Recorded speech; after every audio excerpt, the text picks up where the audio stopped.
ये देखें, अब आज की क्लास में जो है हम काइनेमेटिक्स का जो चैप्टर है उसका लास्ट पार्ट जो है उसको हम डिस्कस कर रहे हैं। काइनेमेटिक्स के चैप्टर को हमने तीन पार्ट्स में डिवाइड किया हुआ है।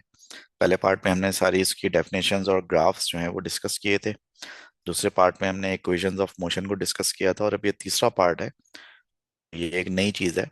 पहले आपने ओ लेवल्स में ये चीज़ें नहीं पढ़ी हुई हैं, और इसको हम कहते हैं प्रोजेक्टाइल मोशन। प्रोजेक्टाइल मोशन जो है वो बेसिकली क्या चीज़ है? प्रोजेक्टाइल मोशन जो है बेसिकली एक टाइप ऑफ मोशन है, और ये मोशन है इन टू डायमेंशन।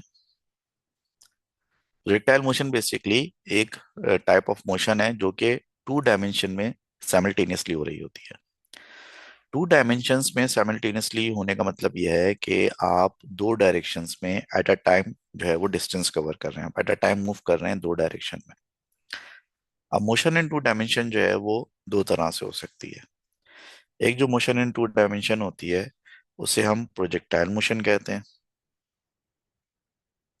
और दूसरी जो मोशन इन टू डायमेंशन होती है उसे हम सर्कुलर मोशन कहते हैं।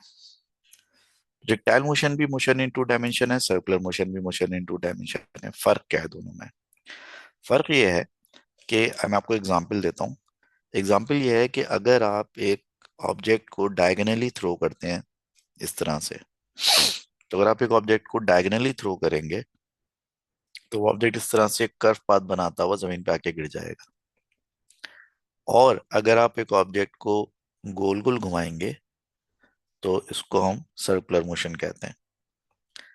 अब जो ये पहले वाली एग्जांपल है इसमें अगर आप गौर करें तो ये ऑब्जेक्ट जिसको आपने डायगोनली थ्रो किया है, ये object at the same time ऊपर भी जा रहा है और आगे भी जा रहा है। और अपना आधा रास्ता कंप्लीट करने के बाद ये नीचे गिर रहा होगा, तो ये एट द सेम टाइम नीचे भी आ रहा होगा और आगे भी जा रहा होगा। यानी कि जब आप एक ऑब्जेक्ट को डायगोनली थ्रो करते हैं तो वो at the same time vertically भी मूव कर रहा होता है और हॉरिजॉन्टली मूव कर रहा होता है।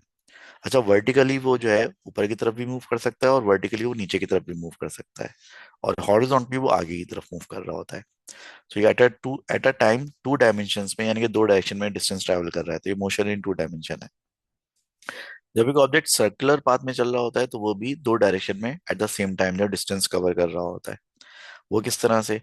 वो इस तरह से कि मिसाल के तौर पर अगर मैं आपसे कहता हूँ कि भाई देखो, ये एक जगह है, एक कमरा है, मतलब मिसाल के तौर पे फोर साइडेड एक जगह है।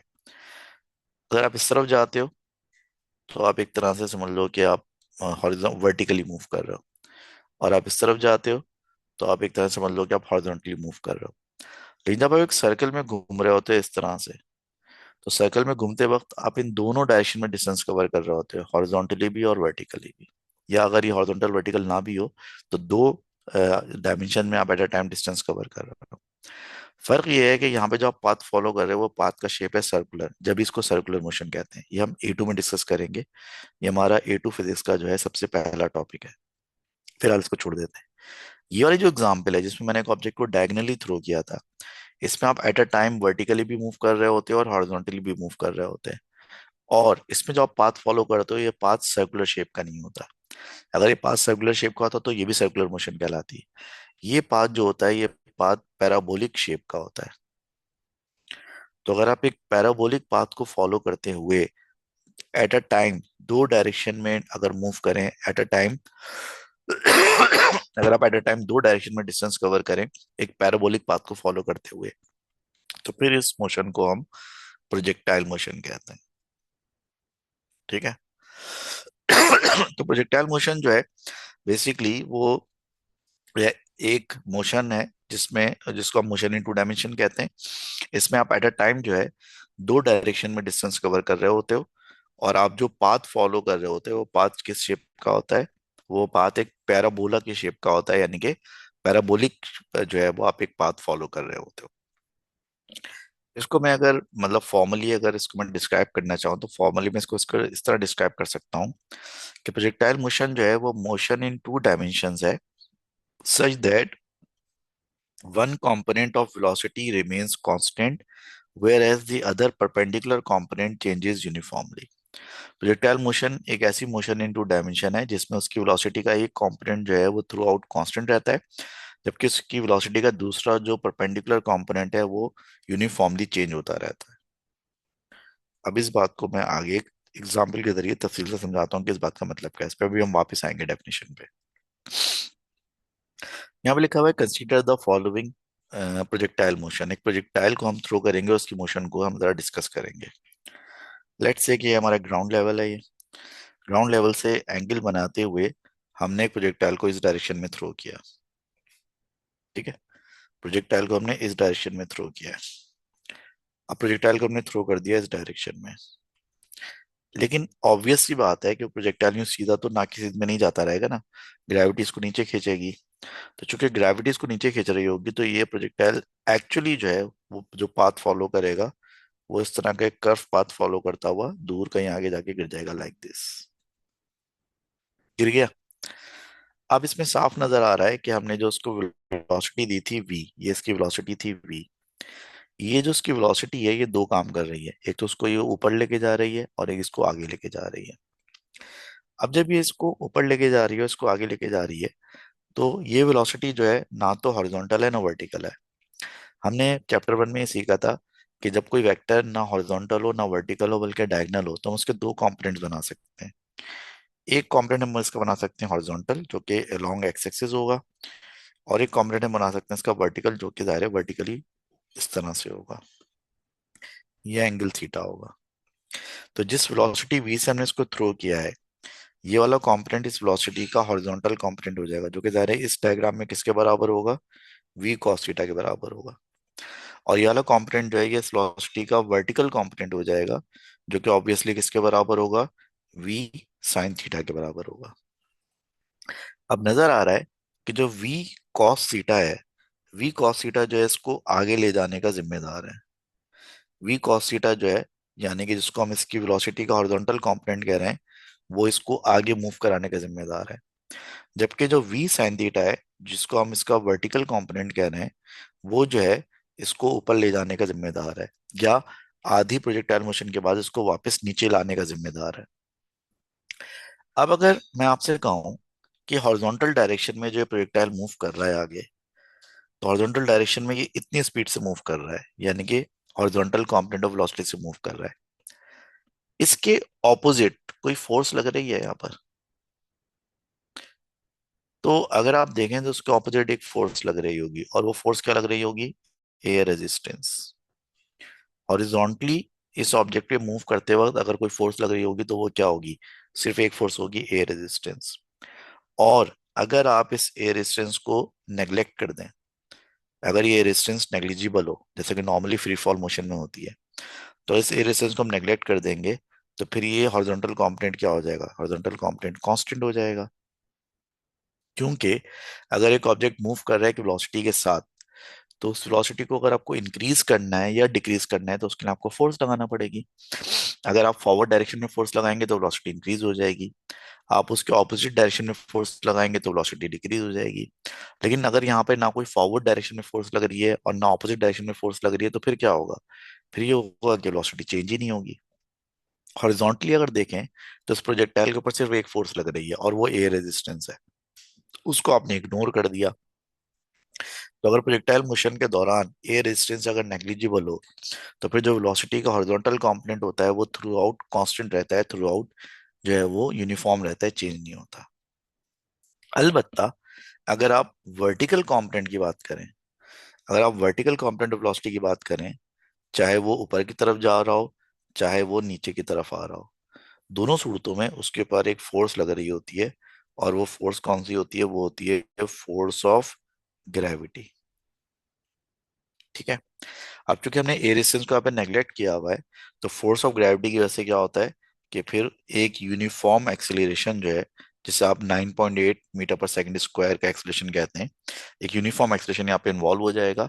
यानी कि आपकी वेलोसिटी का जो वर्टिकल कंपोनेंट है वो कांस्टेंट नहीं रहेगा, बल्कि वो यूनिफॉर्मली चेंज होता रहेगा। मिसाल के तौर पर जब ये प्रोजेक्टाइल ऊपर जा रहा होगा, तो वर्टिकल कंपोनेंट जो है आपका ग्रेजुअली डिक्रीज हो रहा होगा, और हाईएस्ट पॉइंट पे पहुंचकर क्या हो जाएगा, जीरो। और फिर जब ये प्रोजेक्टाइल वापस नीचे आ रहा होगा तो आपका वर्टिकल कंपोनेंट इंक्रीज हो रहा होगा, और आपने सेम हाइट से इसको कैच किया है, यानी कि जिस लेवल से इसको आपने ऊपर थ्रो किया था उसी लेवल पे इसको वापस आपने कैच किया है, तो ये उतनी स्पीड से वापस आएगा वर्टिकली जितनी स्पीड से आपने इसको ऊपर थ्रो किया था। सो बॉटम लाइन ये है कि जब एक प्रोजेक्टाइल को हम थ्रो करते हैं डायगनली, तो इसकी जो वेलोसिटी होती है, जिस वेलोसिटी से इसको हम थ्रो करते हैं, उस वेलोसिटी के हम दो कंपोनेंट बना सकते हैं। एक उसका वर्टिकल कंपोनेंट जो कि velocity multiply by cos theta के बराबर होगा, और एक इसका वर्टिकल कंपोनेंट जो कि velocity multiply by sine theta के बराबर होगा, अगर आपने एंगल जो है वो हॉरिजॉन्टल से नापा हुआ है वेलोसिटी का। तो इसमें से जो उसकी वेलोसिटी का हॉरिजॉन्टल कंपोनेंट है वो तो चेंज होगा नहीं, क्योंकि उसके चेंज होने का सिर्फ एक रीजन हो सकता है, और उसके चेंज होने का एक रीजन हो सकता है कि वहां पर एयर रेजिस्टेंस हो। लेकिन अगर हम एयर रेजिस्टेंस को यहाँ पर नेग्लेक्ट कर देंगे, जो कि हम करेंगे, तो लिहाजा फिर हॉरिजॉन्टल कंपोनेंट आपका थ्रू आउट कांस्टेंट रहेगा। लेकिन वर्टिकल कंपोनेंट जो है वो उस पे एयर रेजिस्टेंस तो नहीं लग रही है, लेकिन ग्रेविटी तो लग रही है ना। तो फोर्स ऑफ ग्रेविटी जो है वो प्रोजेक्टाइल को कंटिन्यूसली नीचे की तरफ जो है वो पुल करती रहेगी, जिसकी वजह से उसकी वेलोसिटी का जो वर्टिकल कंपोनेंट है वो कंटिन्यूसली जो है चेंज होता रहेगा, लेकिन यूनिफॉर्मली चेंज होता रहेगा। क्योंकि एयर रेजिस्टेंस अगर ना हो तो फ्री फॉल मोशन में जो acceleration due to free fall होता है वो कांस्टेंट होता है, दैट्स व्हाई। तो हमने जो पीछे बात लिखी थी अब उसको दोबारा पढ़ते हैं। हमने कहा था कि प्रोजेक्टाइल मोशन जो है वो मोशन इन टू डायमेंशन है, यानी कि एक ऑब्जेक्ट जो कि at the same time horizontally भी मूव कर रहा होगा और वर्टिकली भी मूव कर रहा होगा। इस तरह से मूव कर रहा होगा कि उसकी वेलोसिटी का एक कंपोनेंट जो है वो थ्रू आउट कांस्टेंट रहेगा। ये कौन सा वाले कंपोनेंट की बात हो रही है? ये हॉरिजॉन्टल कंपोनेंट ऑफ वेलोसिटी की बात हो रही है। Whereas the other perpendicular component changes uniformly, जबकि इसका जो दूसरा परपेंडिकुलर कंपोनेंट है यानी कि वर्टिकल कंपोनेंट ऑफ वेलोसिटी, वो यूनिफॉर्मली जो है चेंज होता रहेगा, क्योंकि उसका वर्टिकली एक्सलेशन होगा यूनिफॉर्म 9.8 का, दैट्स व्हाई। हॉरिजॉन्टली कोई एक्सलेशन नहीं होगा, क्योंकि हॉरिजॉन्टल कंपोनेंट ऑफ वेलोसिटी उसकी कांस्टेंट है। तो जब वेलोसिटी कांस्टेंट होती है तो एक्सलेशन जीरो होता है। ठीक हो गया है अभी? अच्छा, और देखते हैं। अब अगर फर्ज करें कि मैंने जो है वो एक प्रोजेक्टाइल को थ्रो किया डायगनली। फॉर एग्जाम्पल भाई ये आपका ग्राउंड लेवल है, एक प्रोजेक्टाइल को, ये प्रोजेक्टाइल है, इसको हमने डायगनली ऐसे थ्रो कर दिया। इसको डायगनली थ्रो करेंगे तो ये इस तरह से एक कर्व पाथ फॉलो करता हुआ यहाँ पर आके गिर जाएगा लाइक दिस। ठीक हो गया? अब जब ये कर्व पाथ को फॉलो करेगा, जब ये कर्व पाथ को फॉलो करेगा, तो उसकी वेलोसिटी का हॉरिजॉन्टल कंपोनेंट भी बनेगा और उसकी वेलोसिटी का वर्टिकल कंपोनेंट भी बनेगा। ठीक है? अब एक चीज देखें, इसकी जो वेलोसिटी का हॉरिजॉन्टल कंपोनेंट है, ये इसकी वेलोसिटी का हॉरिजॉन्टल कंपोनेंट है।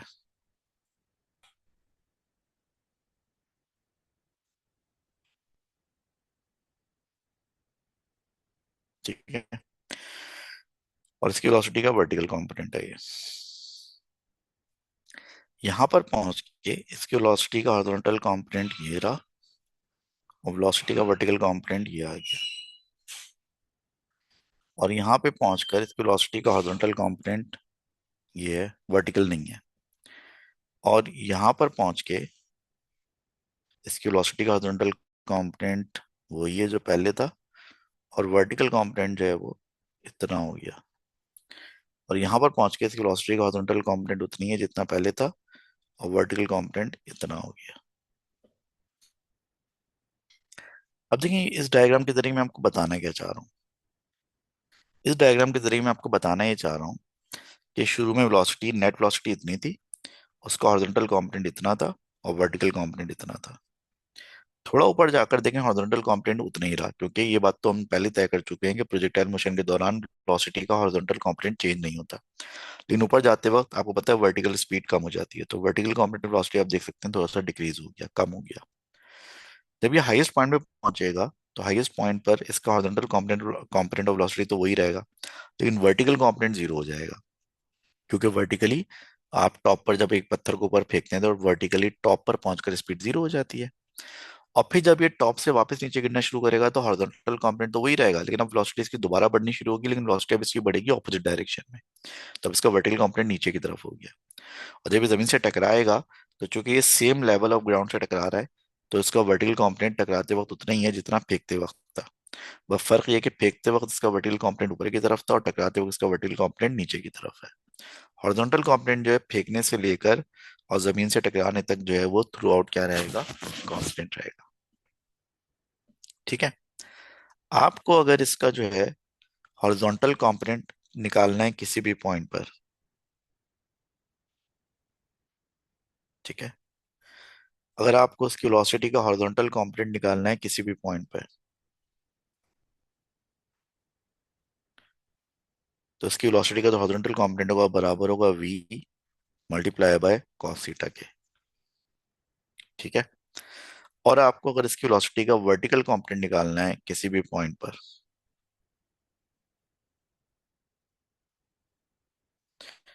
तो इसकी वेलोसिटी का जो वर्टिकल कंपोनेंट होगा किसी भी पॉइंट पर, वो बराबर होगा velocity multiply by sine theta के। और आपको इसकी नेट वेलोसिटी निकालनी है किसी भी पॉइंट पर अगर, तो प्रोजेक्टाइल की जो नेट वेलोसिटी होगी v, वो आप पाइथागोरस थ्योरम से निकालेंगे, यानी कि हॉरिजॉन्टल कंपोनेंट का स्क्वायर प्लस वर्टिकल कंपोनेंट का स्क्वायर। और आपको एंगल मालूम करना है किसी भी पॉइंट पर कि प्रोजेक्टाइल का एंगल कितना बन रहा है हॉरिजॉन्टल से एट एनी पॉइंट, तो वो भी आप जो है ट्रिग्नोमेट्री के जरिए निकालेंगे, tan inverse of vertical component divide by horizontal component.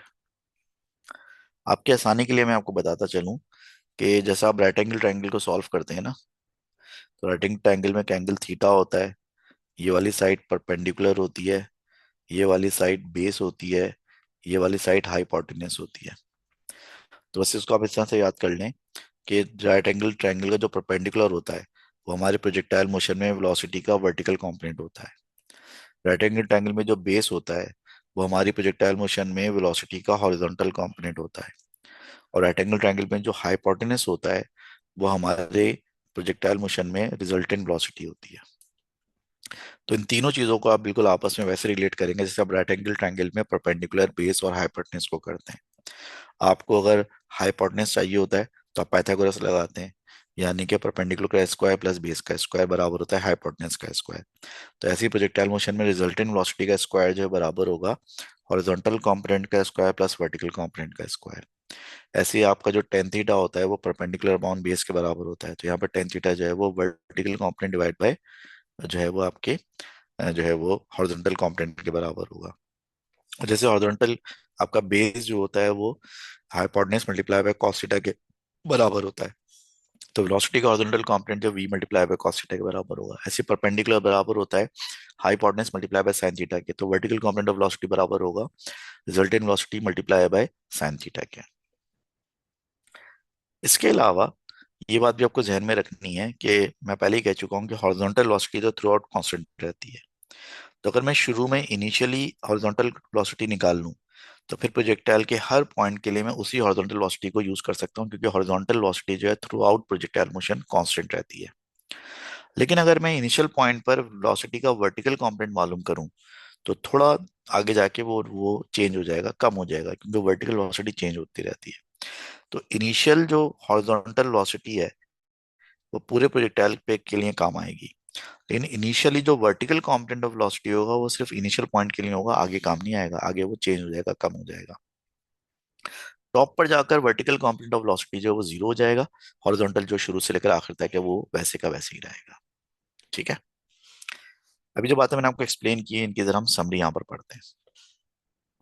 पहला point, the horizontal component of velocity remains constant throughout the projectile motion। ये बात कई दफा रिपीट कर चुका हूँ, बार बार रिपीट करता रहूंगा और उस पूरे चैप्टर में आपके बार बार काम आती रहेगी कि प्रोजेक्टाइल मोशन के दौरान वेलोसिटी का हॉरिजॉन्टल कंपोनेंट चेंज नहीं होता है।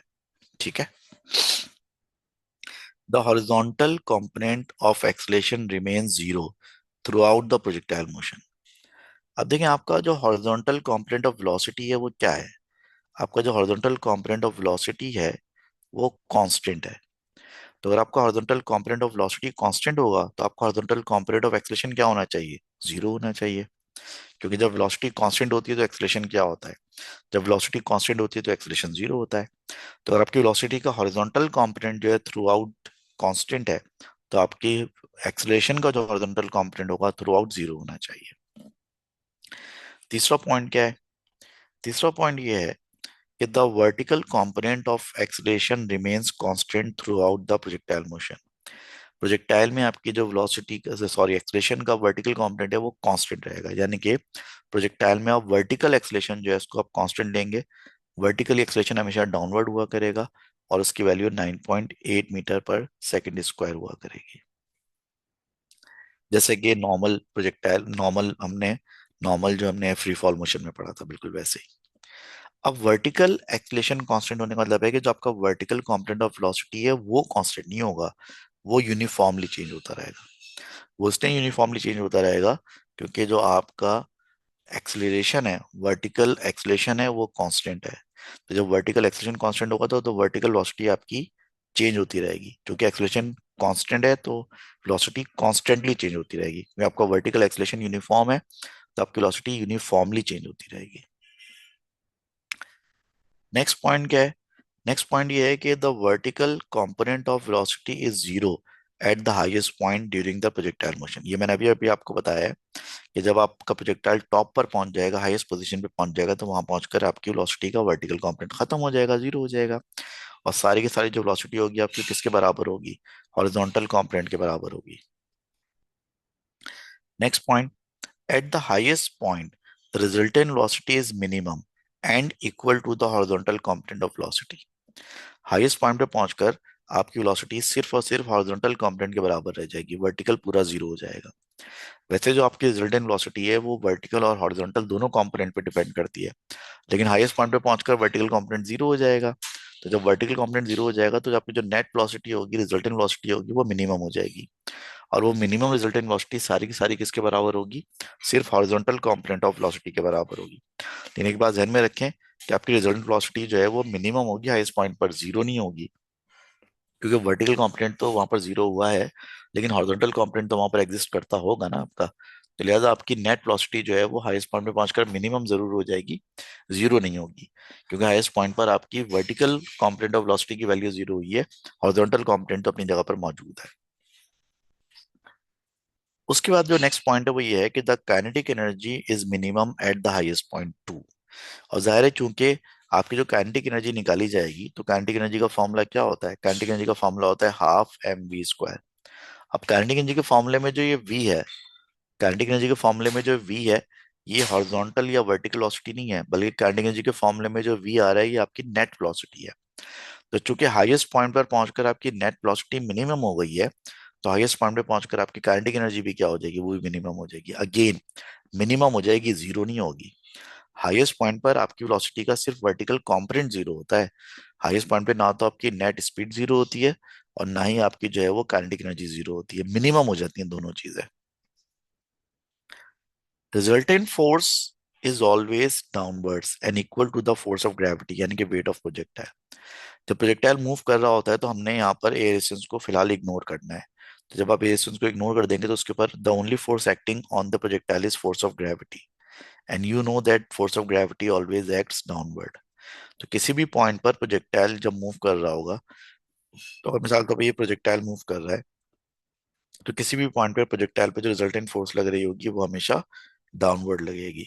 और ये जो रिजल्टेंट फोर्स होगी ये इसके वेट के बराबर होगी। तो the only force acting on a projectile is force of gravity, that is the weight of projectile, and you know very well that weight always acts downwards, force of gravity always acts downwards. So projectile की किसी भी point पर अगर आपको resultant force निकालने को कहा जाएगा तो रिजल्टेंट फोर्स जो है वर्टिकली डाउनवर्ड होना चाहिए, क्योंकि वेट या फिर फोर्स ऑफ ग्रेविटी हमेशा वर्टिकली डाउनवर्ड लगता है। ठीक है जी, चलें जी। अब एक इसका क्वेश्चन सॉल्व करते हैं ताकि हमारा मजीद और कॉन्सेप्ट क्लियर होगा कि प्रोजेक्टाइल को हम किस तरह से डील करते हैं। कह रहे कि following diagram shows a projectile motion. ये डायग्राम बनी हुई नहीं है, मैं बना देता हूँ। जहां पर हम एक प्रोजेक्टाइल मोशन को दिखा रहे हैं, ये एक ऑब्जेक्ट है, इस ऑब्जेक्ट को हमने थ्रो किया इस तरह से। इस ऑब्जेक्ट को हमने थ्रो किया और इसको हमने थ्रो किया मिसाल के तौर पर 10 मीटर पर सेकंड की स्पीड से इसको थ्रो किया है।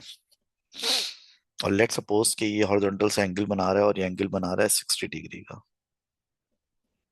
हॉरिजॉन्टल से एंगल कितना बना रहा है? 60 डिग्री का एंगल बना रहा है। अब ये ऑब्जेक्ट का मास भी आपको मिसाल के तौर पे गिवन है। फर्स्ट करें, इस ऑब्जेक्ट का मास जो है वो 2 किलोग्राम है।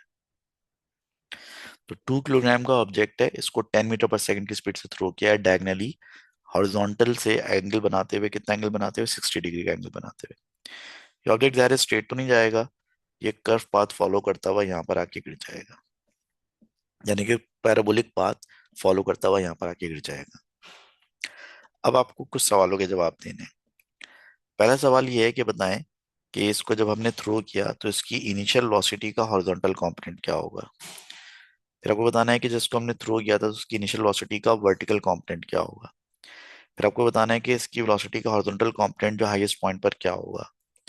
फिर आपको बताना है कि इसका जो वर्टिकल कंपोनेंट ऑफ वेलोसिटी का हाईएस्ट पॉइंट पर क्या होगा। फिर आपको बताना है कि रेंज ऑफ प्रोजेक्टाइल क्या होगी। रेंज का मतलब होता है कि वो हॉरिजॉन्टल डिस्टेंस कितना ट्रेवल करेगा। उसके अलावा आपको बताना है कि इसको मैक्सिमम हाइट तक पहुंचने में कितना टाइम लगेगा। उसके अलावा आपको बताना है कि इसको टोटल टाइम ऑफ फ्लाइट यानी कि टोटल ये कितनी देर तक हवा में रहेगा। फिर आपको बताना है कि उसका मिनिमम और maximum value of kinetic energies क्या होंगी प्रोजेक्टाइल की। और फाइनली आपको बताना है कि ये पहले 0.2 सेकंड में कितना हॉरिजॉन्टल डिस्टेंस कवर करेगा। अब हम एक एक करके इन सारे सवालों का जवाब देते हैं।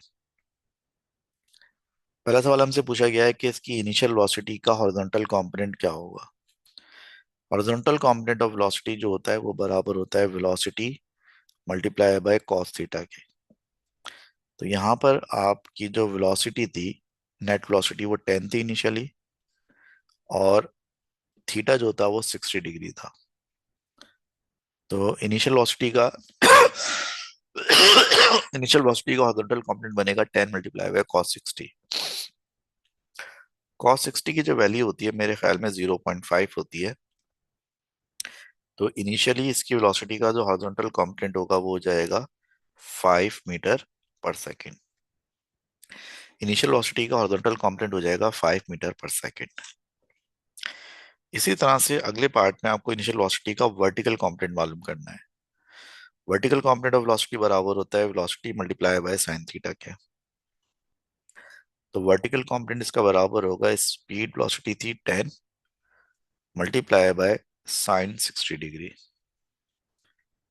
साइन 60 डिग्री की वैल्यू आप निकालेंगे कैलकुलेटर से तो वो आएगी 0.87 आएगी। उसको मल्टीप्लाई बाय 10 करेंगे तो वेलोसिटी का वर्टिकल कंपोनेंट हो जाएगा 8.7 मीटर पर सेकेंड। यानी कि प्रोजेक्टाइल की इनिशियल वेलोसिटी का हॉरिजॉन्टल कंपोनेंट होगा 5 मीटर पर सेकेंड, और उसकी इनिशियल वेलोसिटी का वर्टिकल कंपोनेंट होगा 8.7 मीटर पर सेकेंड।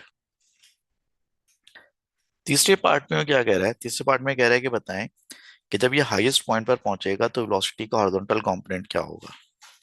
देखिए, हॉरिजॉन्टल कंपोनेंट के बारे में हमने पढ़ा है कि वो थ्रू आउट कॉन्स्टेंट रहता है। तो अगर वो शुरू में 5 मीटर पर सेकेंड आया है तो फिर वो मरते दम तक 5 मीटर पर सेकेंड ही रहेगा। तो चाहे हाईएस्ट पॉइंट हो, चाहे लोएस्ट पॉइंट हो, चाहे कोई सा भी पॉइंट हो, हॉरिजॉन्टल कंपोनेंट ऑफ वेलोसिटी क्या रहता है, horizontal component of velocity constant रहता है। तो वो 5 मीटर पर सेकेंड ही होगा हाईएस्ट पॉइंट पर पहुंचने के बाद भी। ठीक है, बात समझ में आ रही है सबके ये। फोर्थ पार्ट में कह रहा है कि हाईएस्ट पॉइंट पर पहुंचकर वर्टिकल कंपोनेंट ऑफ वेलोसिटी क्या हो जाएगा। तभी आपको थोड़ी देर पहले बताया है कि वर्टिकल कंपोनेंट फेंकते वक्त जो है वो जितना होता है ऊपर जाते जाते वो कम होता रहता है, और हाईएस्ट पॉइंट पे पहुंचकर वर्टिकल कंपोनेंट ऑफ वेलोसिटी क्या हो जाता है, जीरो हो जाता है। तो हाईएस्ट पॉइंट पर जो वर्टिकल कंपोनेंट ऑफ वेलोसिटी होगा वो क्या हो जाएगा, जीरो हो जाएगा। ठीक हो गया। फिर उसके अगले पार्ट में कह रहा है कि बताएं कि प्रोजेक्टाइल की रेंज क्या होगी, यानी कि प्रोजेक्टाइल टोटल कितना डिस्टेंस ट्रैवल करेगा। देखें, प्रोजेक्टाइल की रेंज का एक फॉर्मूला है जो कि हम यूज कर सकते हैं, लेकिन वो फॉर्मूला मैं अभी आपको बाद में बताता हूँ।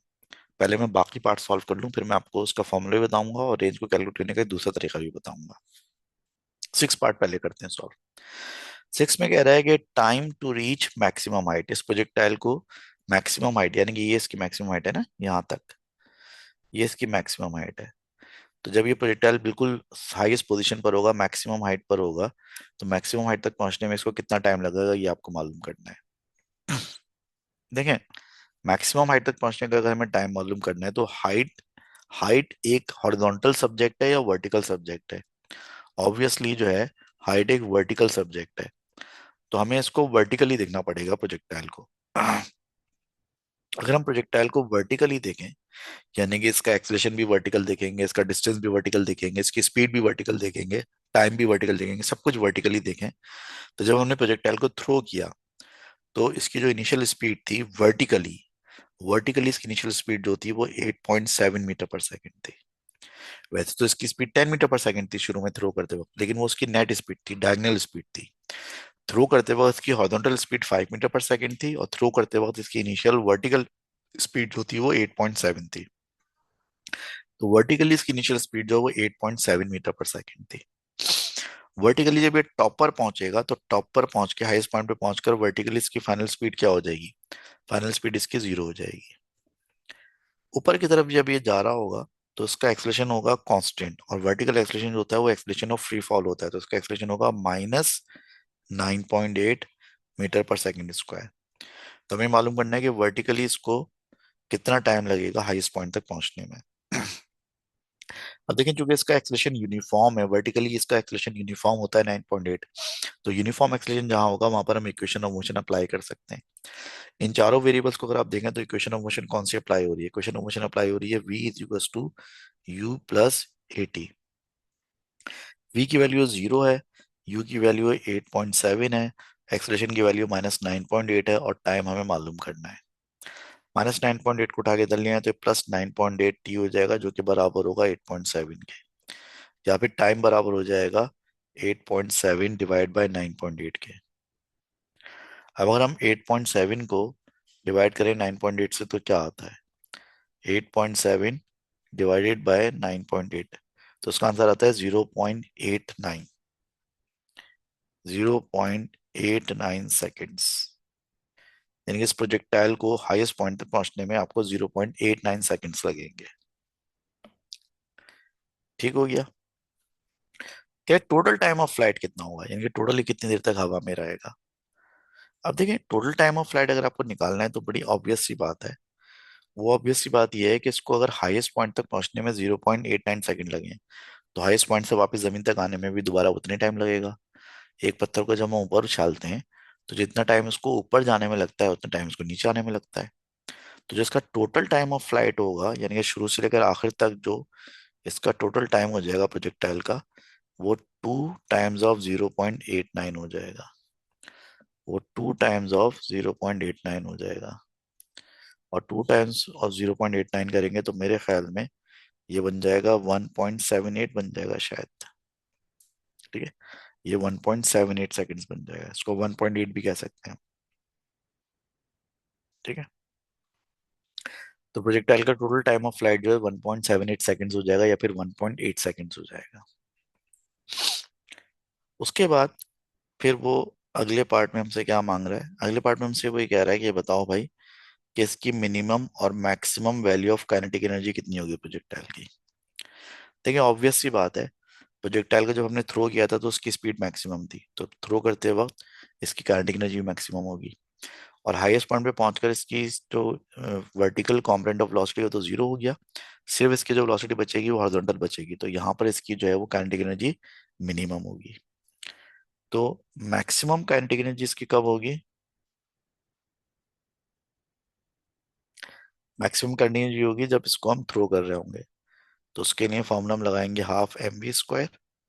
हाफ हो गया मास, इसका हमने 2 किलोग्राम लिया था, और थ्रो करते वक्त इसकी स्पीड 10 थी, तो मैक्सिमम काइनेटिक एनर्जी इसकी 100 जूल हो जाएगी। और जो इसकी मिनिमम काइनेटिक एनर्जी होगी वो मिनिमम काइनेटिक एनर्जी होगी जब आप इस प्रोजेक्टाइल को इस हाईएस्ट पॉइंट तक पहुंचा देंगे। और हाईएस्ट पॉइंट पे जो उसकी वर्टिकल स्पीड है वो तो 0 हो चुकी है, सिर्फ हॉरिजॉन्टल स्पीड है। और जो हॉरिजॉन्टल स्पीड है इसकी वो कितनी है, हॉरिजॉन्टल स्पीड इसकी मेरे ख्याल में 5 थी ना, तो 2 से 2 कैंसिल हो जाएगा, तो मिनिमम काइनेटिक एनर्जी इसकी 25 जूल हो जाएगी। तो अकॉर्डिंग टू गिवन डेटा, इस प्रोजेक्टाइल की मैक्सिमम जो काइनेटिक एनर्जी हो सकती है वो 100 जूल हो सकती है, और जो मिनिमम इसकी काइनेटिक एनर्जी हो सकती है वो 25 जूल हो सकती है। मैक्सिमम जो काइनेटिक एनर्जी इसकी हो सकती है 100 जूल्स, वो होगी जब इसको हम थ्रो कर रहे होंगे। और जो मिनिमम इसकी काइनेटिक एनर्जी होगी वो होगी जब ये अपने हाईएस्ट पॉइंट पे पहुंच जाएगा, जहां पे इसकी स्पीड सिर्फ हॉरिजॉन्टल स्पीड के बराबर होगी। लास्ट पार्ट में कह रहा है कि हॉरिजॉन्टल डिस्टेंस ये कितना कवर करेगा 0.2 सेकेंड्स में। हॉरिजॉन्टल डिस्टेंस ये कितना कवर करेगा 2 सेकेंड्स में। अब देखें, एक भी चीज अच्छी तरह समझ लें, प्रोजेक्टाइल में हॉरिजॉन्टल डायरेक्शन में कोई एक्सलेशन नहीं होता। प्रोजेक्टाइल में हॉरिजॉन्टल डायरेक्शन में कोई एक्सलेशन नहीं होता, तो हॉरिजॉन्टली आप इसके ऊपर कोई इक्वेशन ऑफ मोशन अप्लाई नहीं कर सकते। प्रोजेक्टाइल मोशन में जब भी आप इक्वेशन ऑफ मोशन अप्लाई करेंगे वो हमेशा सिर्फ वर्टिकल मोशन पे अप्लाई करेंगे, क्योंकि वर्टिकली जो है एक्सलेशन यूनिफॉर्म होता है, जबकि हॉरिजॉन्टली तो एक्सलेशन होता ही नहीं है। तो जब एक्सलेशन ही नहीं होता तो आप कोई इक्वेशन ऑफ मोशन भी अप्लाई नहीं करेंगे। हॉरिजॉन्टली आप सिंपली स्पीड का फॉर्मूला इस्तेमाल करेंगे, स्पीड बराबर होती है डिस्टेंस अपॉन टाइम के। तो हॉरिजॉन्टल स्पीड, हॉरिजॉन्टल डिस्टेंस जो किसके बराबर होगा, horizontal speed multiply by time के बराबर होगा। हॉरिजॉन्टल स्पीड इसकी 5 मीटर पर सेकेंड है, जो कि मरते दम तक कांस्टेंट रहेगी, क्योंकि हॉरिजॉन्टल कंपोनेंट ऑफ वेलोसिटी शुरू से लेकर आखिर तक प्रोजेक्टाइल मोशन में कांस्टेंट रहता है। टाइम इसने आपको दिया हुआ है 0.2 सेकेंड्स का। तो 5 को मल्टीप्लाई बाय 0.2 करेंगे तो हो जाएगा 1। 1 मीटर का हॉरिजॉन्टल डिस्टेंस कवर होगा 0.2 सेकेंड में। फर्स्ट 0.2 सेकेंड्स में 1 मीटर का हॉरिजॉन्टल डिस्टेंस जो है वो कवर होगा। अब आ जाए पार्ट 5 पर, जो मैंने बीच में स्किप किया था। पार्ट 5 में आपको बताना है range of projectile. Range of projectile का मतलब होता है कि शुरू से लेकर आखिर तक कितना हॉरिजॉन्टल डिस्टेंस कवर हुआ। तो अभी मैंने आपसे कहा था कि जो हॉरिजॉन्टल डिस्टेंस है यानी कि रेंज, वो आप मालूम कर सकते हैं horizontal speed multiply by time से मालूम कर सकते हैं। तो हॉरिजॉन्टल स्पीड तो आपकी एक ही रहेगी, हॉरिजॉन्टल स्पीड तो थ्रू आउट कॉन्स्टेंट ही रहती है। अगर आपको रेंज मालूम करनी है यानी कि पूरा टोटल डिस्टेंस मालूम करना है, तो उसके लिए आप पूरा टोटल टाइम लेंगे।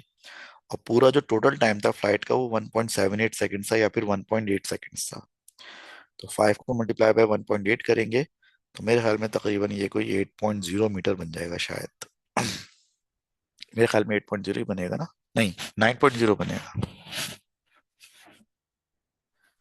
तो जो प्रोजेक्टाइल की जो रेंज होगी वो 9.0 मीटर हो जाएगी आपकी। प्रोजेक्टाइल की जो रेंज होगी 9.0 मीटर हो जाएगी आपकी।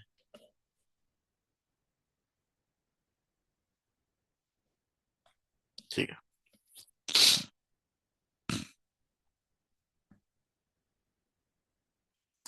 रेंज मालूम करने का एक फॉर्मूला और भी है। और वो फॉर्मूला क्या है? वो फॉर्मूला ये है कि रेंज मालूम करने का एक फॉर्मूला ये है कि जो प्रोजेक्टाइल की इनिशियल स्पीड थी उसका आप स्क्वायर करें, मल्टीप्लाई बाय साइन 2 थीटा करें। थीटा का मतलब इनिशियली जो उसका एंगल था, और डिवाइड बाय वैल्यू ऑफ जी करते हैं। ये फॉर्मूला भी हम डायरेक्टली यूज कर सकते हैं रेंज मालूम करने के लिए। तीनों फार्मूला सिर्फ रेंज मालूम करने के लिए हैं, और कहीं इस्तेमाल नहीं हो सकता। प्रोजेक्टाइल की इनिशियल स्पीड 10 थी, साइन 2 टाइम्स ऑफ 60 डिग्री लेंगे आप, और डिवाइड बाय वैल्यू ऑफ जी 9.8 करेंगे। तो जरा कैलकुलेट करके मुझे बताएं इसका आंसर क्या आ रहा है।